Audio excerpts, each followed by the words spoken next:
Lights out for the devil and Mr. O.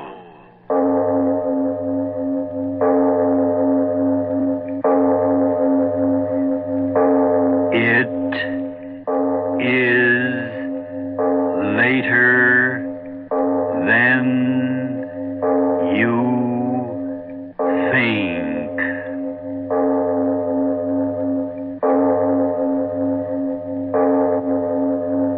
Turn out your lights now.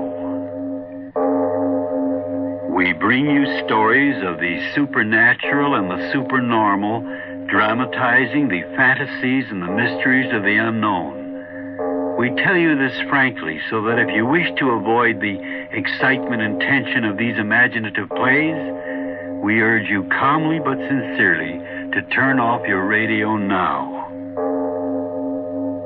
This is Mr. O, Arch Oboler. Have you ever stopped to consider that the plot of the husband, the wife, and the lover has been with us longer than most of us care to think? That's what our story is about tonight. But we begin after a short pause.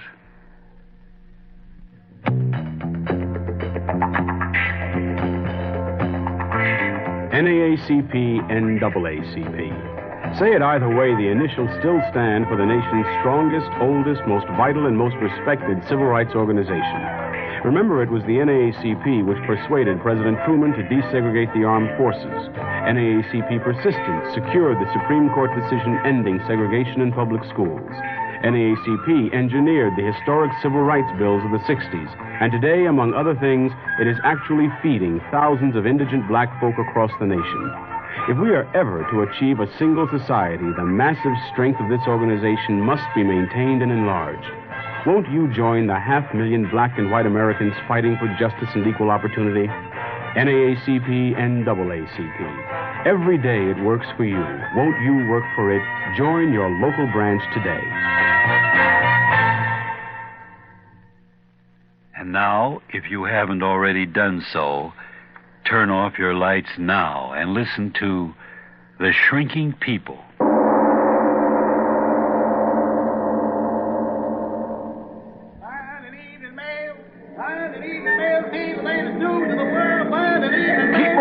Keep moving along, ladies and gentlemen. Keep moving. There ain't no loitering here. Keep moving. Hey, officer, what's going on in the hall? What's the bloomin' attraction? Read the signs, my man. Read the signs. Huh? Oh.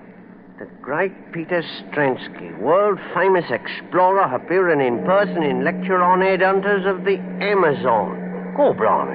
Move along, fella. Move along. No, officer. Will you tell a bloke what that headhunting is referring to? Who's on to me? Now, look here. You're obstructing traffic. It's lecturing, the man is. Lecturing on these heathen tribes that hunt their neighbors' heads. Now, move along, man. Move along, or I'll take you in. Ladies and gentlemen, now you know the story of these strange motion pictures I have shown you this evening. For the first time in history, motion pictures taken of the lower Brazilian region. Someday soon I hope to return to Brazil and bring back more cinematic records of the customs of these almost legendary savages, including actual specimens of heads and bodies taken and preserved in their bloodthirsty wars. When that day comes, I hope you will be as kind to me as you have been this evening. And so, good night until we meet again.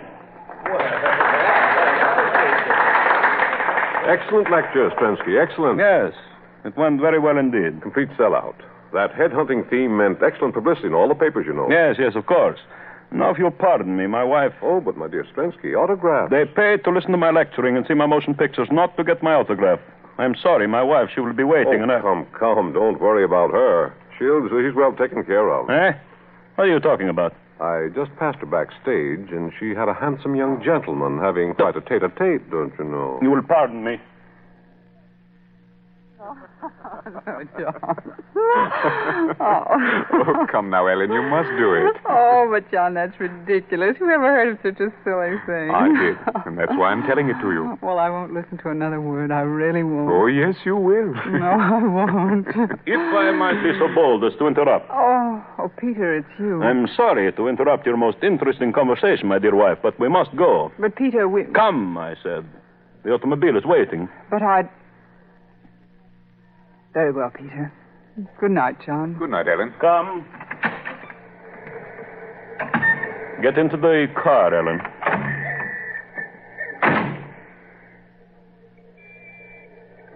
Why don't you say something, Peter? Yes. Yes, I will say something. This. Well, why don't you speak? Why don't you cry? I wouldn't give you the satisfaction. So, you save your tears for him, too. Say something. I'm leaving you, Peter. Leaving me? What are you talking about? I spoke clearly enough. I'm leaving you. Don't be a fool. I'm trying not to be. That's why I'm leaving you. I should have done it a long time ago. You'll go to him. No, I'm going to divorce you first, Peter. Divorce? I won't have any difficulty about that, I'm sure. No. Never a divorce for me. Never. You'll have no choice. Please stop the car. Yes. Goodbye. Ellen? I'm sorry for you, Peter. No. I'm sorry for you. And him.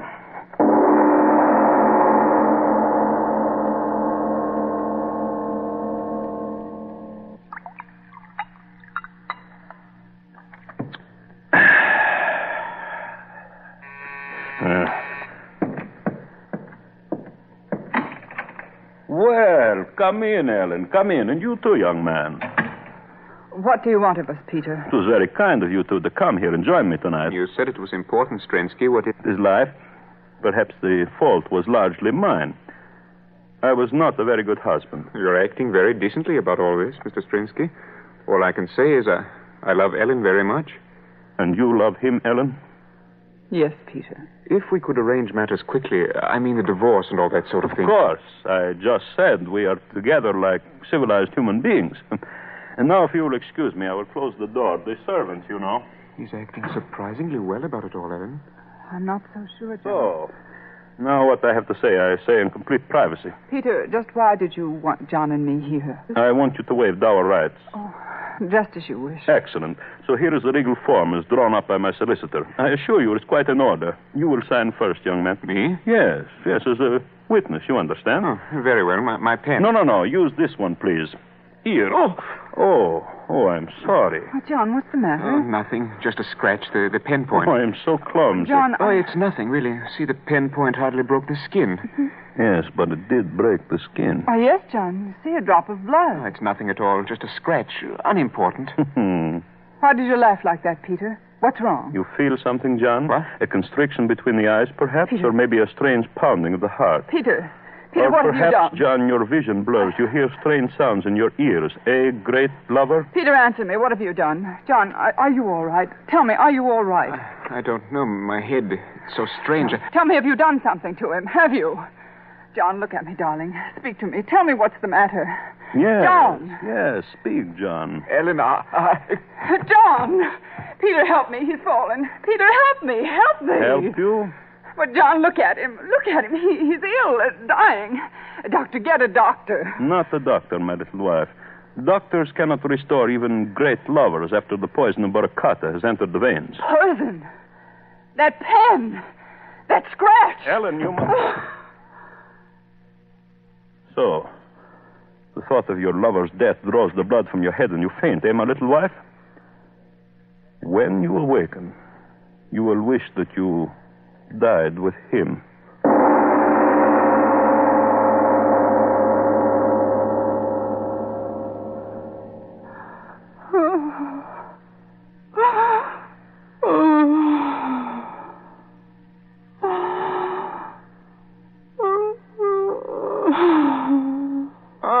You are awake again. are bound in a chair. It is most discourteous of me, I know, but then, as you may remember, I always was a barbarian. John. John. You will keep your voice down. John. You've got to tell me. Where is he? Why am I down here? John's not dead. He can't be dead. Here on that table. Under the sheet. Not John. Yes, John. John. You've killed him. Let me loose. Let me go to him. Stop that. John. Stop making John. that noise, you mad woman. Stop it. Stop it, I say. All right, I'll stop you then. I'll stop you. All right. There, my little wife. Scream, yell, rave all you want. This gag over your mouth served its purpose well. Go on. Go on. You amuse me.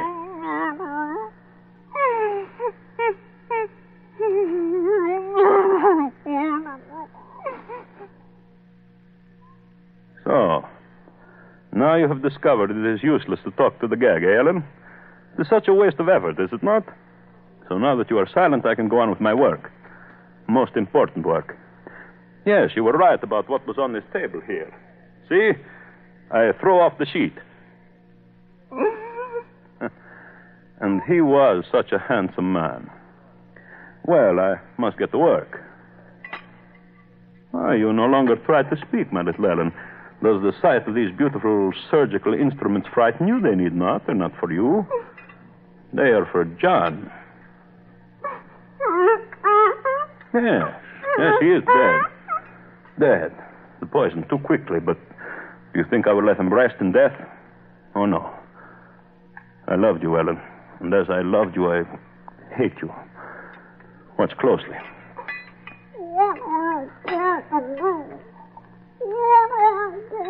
What? I'm sorry, I cannot understand you.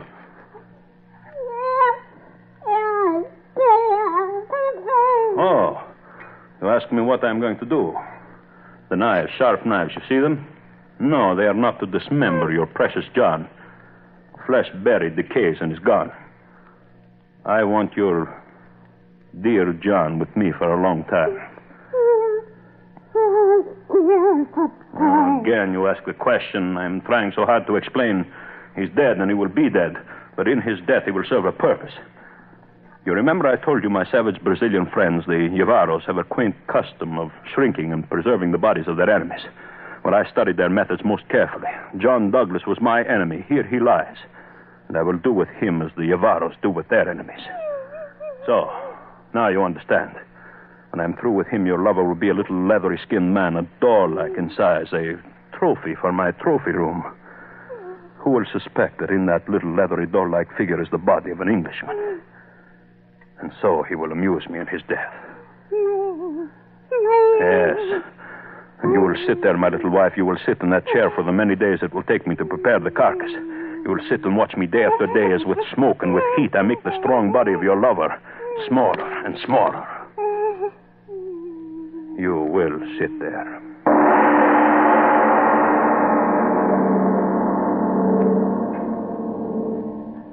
We leave our The Devil and Mr. O's story of the shrinking people for a short message. When you've got a family to feed, there are ways to cut high food costs. And we'd like to tell you an economical, tasty way to serve top-quality meat dishes. Today's answer is high-protein ham, H-A-M, Crackus and Atalanta imported Polish ham. When you buy Crackus or Atalanta Polish ham, there's no waste, no gristle or bone to throw away, and no water added. It's all lean, flavorful ham, down to the last tasty bit. You can even use the small amount of jellied broth to make soups more nourishing or to create delicious gravies. And ham is also perfect for breakfast, lunch, snacks, and parties. It's the easiest food you can prepare because Polish ham is fully cooked when you buy it. So if you wish, just zip open the tin, slice, serve, and enjoy from end to end.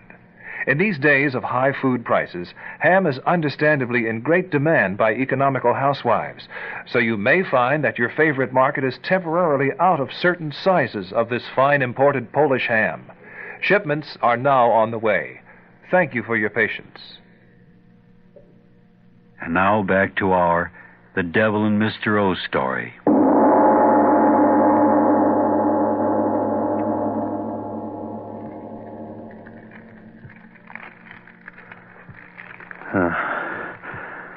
Fire is warm. Hell, warm, so very warm. The air filled with smoke. Dry, swirling smoke. See how it coils around him. At first, how often you cried out when I talked like this, but now you're silent. Weeks. How many weeks has it been? 4, 5, 6? It used to take my savage friends 10 weeks to dry and cure the bodies of their enemies. 10 weeks. And I have done it in 5. Look at him. 6 foot strong and broad he was, but now a doll in size, a small brown doll. Oh, what weary days they've been, filling the body full of sand and slowly turning in the smoke and the heat, not too quickly, not too slowly, not too close to the flames. And now, the man that was John Douglas, a doll, a brown doll of death. The flames are noisy. Noisy as you are silent, little Ellen. You are... Oh, I hadn't noticed. Your eyes are closed. Wake up. Wake up! Wake up, I say. You've got to look at him. Your eyes have got to see him. You've got to see him. You're speaking. I cannot understand you. The gag, yes, I will take it off. Sitting there all these weeks, you haven't got the strength. There, that does it. Your lips are free. Well, look at him, Ellen. Look at him and tell me what you think of John Douglas now. Smoke.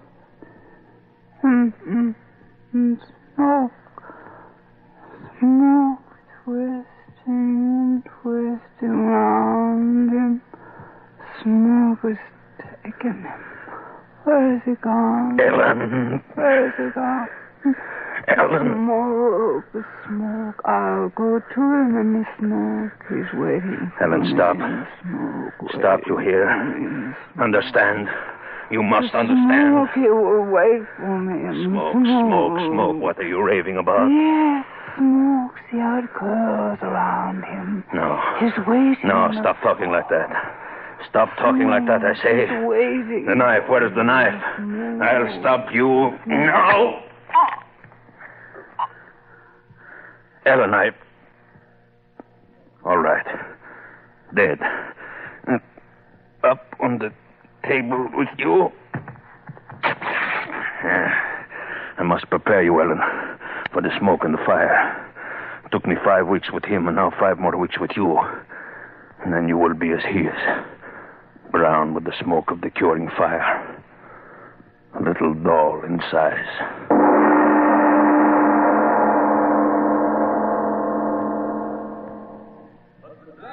The Kayans, the Borneo, and the Celebes are not the only savage tribes which indulged in this most curious pastime of collecting human heads as trophies.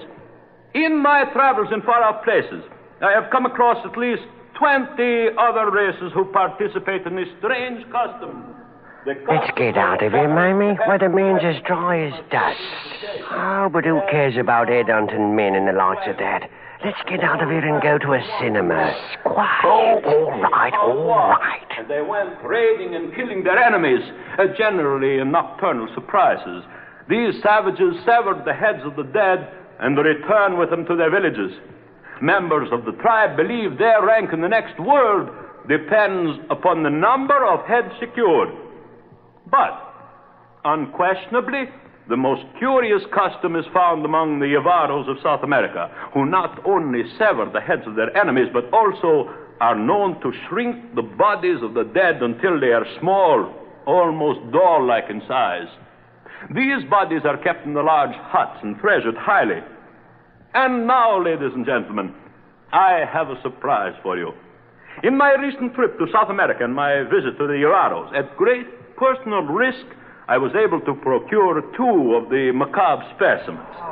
Yes, I have here in this trunk the shrunken bodies of 2 full-sized human beings. That is, at one time they were full-size, but now they are the size of large dolls. A man and a woman, ladies and gentlemen, perfectly preserved. The only specimens of their kind in existence outside of the sultry jungles of South America. Never before have they been seen or displayed upon the lecture platform, but tonight I am going to show them to you. And now you make your public debut, my 2 beauties, Ellen and John, the new sensation of the lecture stage. Ladies and gentlemen, if you please, presenting 2 perfect specimens, the only ones of their kind, of the secret process which enables the savages of the jungles of South America to reduce their enemies to doll-like size. Here we have a living man, about 6 foot in size during his lifetime, now reduced to midget size. And likewise, here a woman, once a living, breathing individual like you and you and you, now this horrible trophy of the curer's art. You see, Ellen and John, they like you. You are a success. A huge success.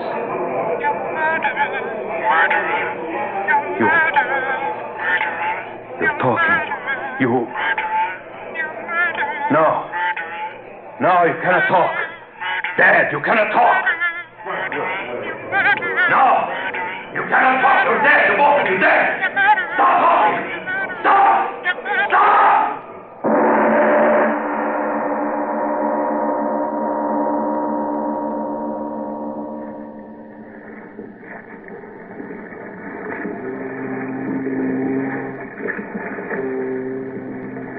Sure, Captain, it's a strange passenger we got aboard this time, I must say. Oh, you mean Strensky? Aye, strange he is, mate. But what's he running away from, sir? Oh, sure, mate, that ain't a proper question to be asking of a man when he lays as many pound notes on the table as that man did for this passage. Get me out of England tonight, he said. And get him out of England I did. Now, could he be one of them embezzlers? Oh, aye, that he might. The trunk he was carrying, well, he wouldn't let any of the men lay a hand on it. He brought it down to the cabin himself. I'd like to get a look in it. Aye, and so would I. But he stays in that cabin of his all the time. He's down there now, and I'll bet he's looking in that trunk this very minute. The cabin door is locked. No one can come in when the door is locked. It's going to stay locked until we get there. South America, they won't get me there. No one will get me there. Why did I run away?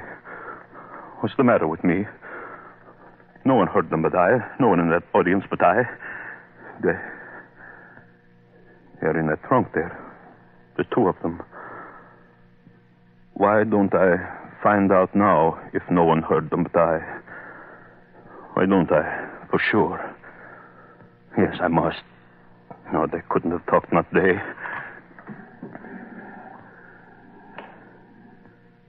The 2 of you lying there. You didn't talk, did you? No. No, of course you didn't. You're dead. You're more than dead. Hollow flesh shrunk by the smoke of heat until you're smoky little dolls. Ellen and John, I'm free of you forever. Forever. You, Ellen. Thing that was Ellen. Why don't you say something? Again. I heard you again, the 2 of you. I heard you. No. Stop it. Stop it. Stop it. Stop it, you little things. You can't speak. You're dead, burned in the flames. Stop it. All right, I'll stop you. I'll stop you. Into the sea. I'll throw you into the sea. Come, you and you. I've got you in my hands. I'll throw you into the sea. First, you, Ellen. Into the water. There. And now you, John. Into the sea. The sea will stop that tongue of yours. There. Now I'm through with you. Through with you. The water will stop your mouths. It stopped it. I'm free of you forever. The two of you forever. Huh? What's the matter? What's the matter? The matter? Oh, what do you mean, Captain? Nothing is the matter. Well, I thought I saw you throw something in the water. In fact, I'm sure of it. Oh, just some old things. Yes, that's it. Some old things I didn't want. Oh, I see. Well, as long as everything's all right. Yes. Everything's all right. No. It is a weird night, isn't it? Weird? Why do you say that, man? Yeah, it's so dark. No moon, not a star in the sky. It's like we were sailing at the black of a tomb without even candlelight to lead us. You know, if I was a superstitious... What in the devil's name is that? What? What are you talking about? There, to starboard, see? 2 lights. Take it, what lights are those? They're coming closer. Stars, ship lights? No, that can't be. Why, I've sailed these waters for 15 years. It's they. What? The two of them, their faces, see them gleaming faces. Ellen, John, get back. Back to the water. I threw you in. Back. Trensky, what's come over you? Back. Stop leaning over the rail. You'll fall in, man. Look out!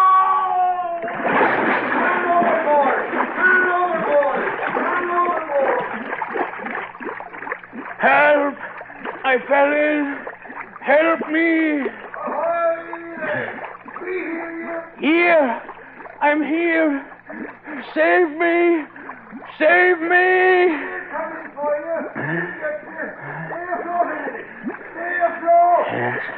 Yes, I'll stay afloat. They'll save me. I won't die. I won't. They'll save me. No, Peter. Huh? Take his other arm, Evan. I have his legs. No. Let go of me. Let go. Come, Strensky. Join us. No. Stop. Ellen, John, the two of you, stop. You're pulling me under. Drawing me.